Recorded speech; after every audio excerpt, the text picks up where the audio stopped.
Hey YouTube, welcome back to my channel. Today I'm going to be talking about my experience as a 18-year-old that was pregnant. So I want to start off, hold on, like this camera's like not straight and it's bothering me.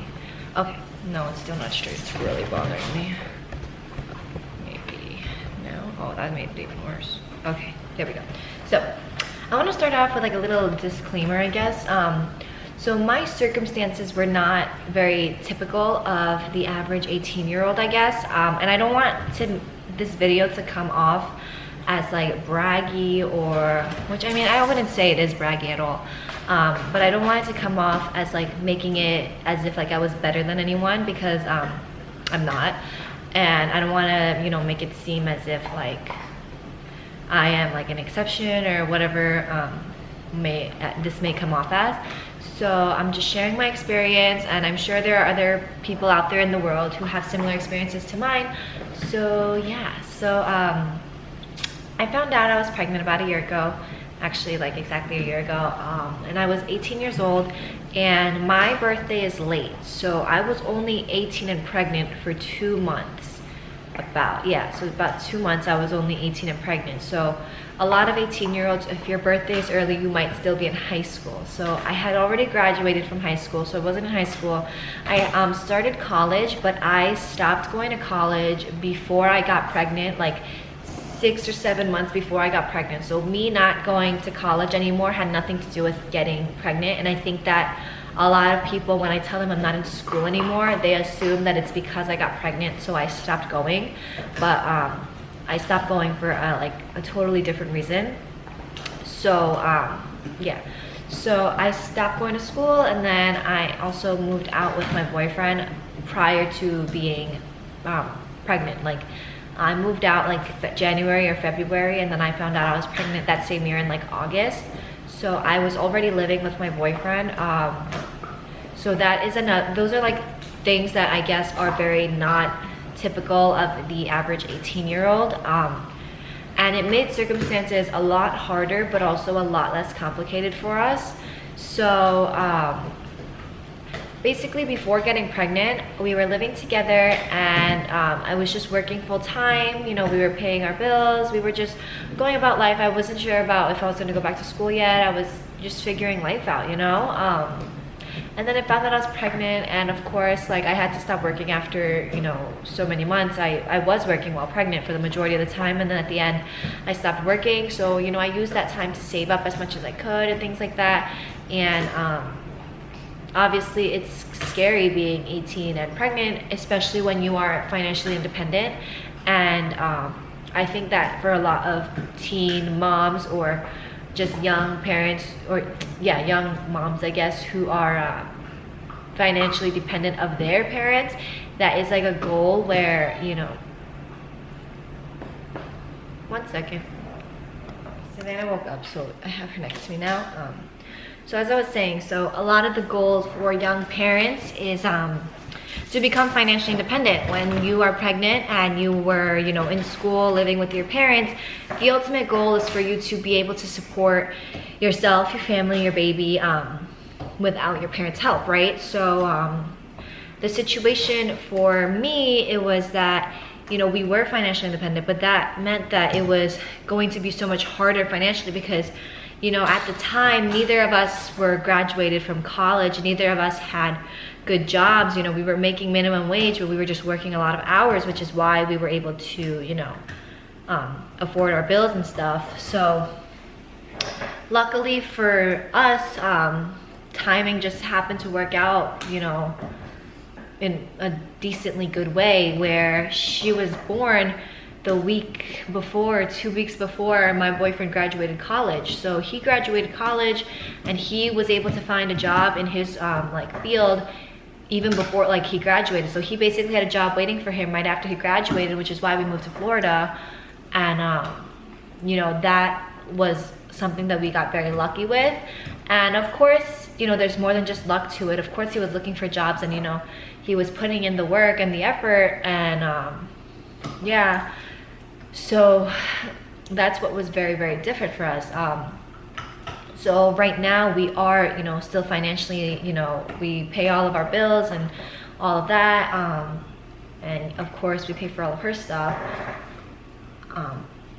And it was hard, and it is hard every day. So I know like we are very fortunate that we are able to do this, and we are able to, you know, I'm able to be a stay-at-home mom, and I'm able to, you know, watch her, and that's something that is priceless to me. So I'm very lucky for that. But it also is very hard because, you know, there's a lot of stress when you, well, for my boyfriend at least, when he is starting a new job, and it's in his career. Like this is like, you know, the serious job, and he of course is taking it very seriously, but at the same time it's like he's the only one, or probably the only one actually, that, you know, is living with his girlfriend and a baby. So I know that there is like that like pressure on his shoulders, I guess, that weight on his shoulder, to support for us. However, you know, it's a choice that we made, and it's what we wanted, and, you know, we're happy, right? We're happy. So right now, I don't know what the plan is for me in terms of going back to school, if I'm gonna go back to work. Florida is a lot different from New York. If we were still in New York, I might have gone back to work. We also don't have anyone here to watch her. So going back to work would mean sending her to daycare. So I don't even know financially if it's worth going to work just to be paying for her daycare. Like, yes, I might be making a little bit more than what, you know, we end up paying for daycare, but is that little bit worth, you know, not being able to watch her grow up and not being able to raise her myself? That is my biggest concern. So most likely I'm not going to be going to work until she is maybe like in school, if that, because if we were to have more kids, you know, then obviously they would all have to go to school and stuff too. So as of right now, I don't really know. His family is very, I don't want to like go too in depth with this because it is kind of a personal like subject, but his family is very supportive, and they love the baby so much. They're always asking about her and stuff like that. My family is also supportive. However, my family is a little bit more, I would say, like old-fashioned. So while they are supportive, they are still in a way against it. My sister is obviously like closer in my age than my parents, so she understands it a little bit more, and she is a little bit more supportive than, you know, both of them. My dad loves her, but at the same time, he kind of, I think, like knows in the back of his mind that like he isn't exactly like comfortable about it, I guess. And my mom is still a work in progress, and hopefully one day it's something that turns around, and it's something that, you know, we can all, I don't want to say get over or like get past, because having a baby is not something to get over, but I guess come to acceptance with it.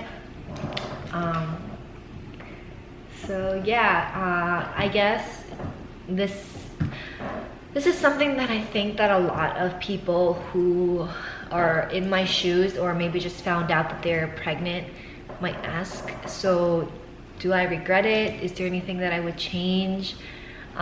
Things like that. To be honest, I don't regret it at all. I feel like my life started when hers did. Like there was no purpose to my life, I guess, until she was born.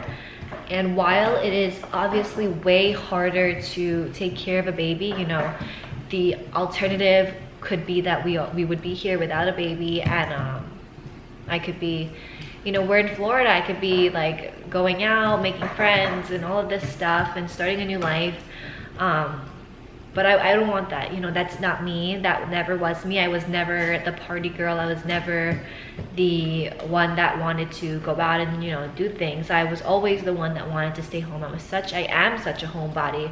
And I always wanted to be a mom. My dream in life was to be a mom, and I am a mom now. And while I guess it isn't always easy, and it isn't in the best circumstances sometimes because we have no family here, I wouldn't change it for the world, you know. We are fortunate enough to be able to live the way that we do, and especially at our age, I would say that we are doing very well for ourselves.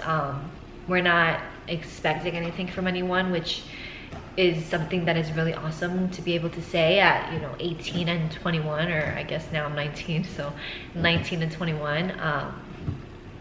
So yeah, obviously if the case was that I was living, or we were both living at home and I was still in school, would I have considered not having her? I don't know. I don't know how I feel about that. So maybe I would have still kept her, but it would have been super hard to be pregnant and think about bringing a baby into this world and have to move out and find a place to live and become financially independent, versus already being financially independent and already kind of knowing like what worked for us financially and what didn't.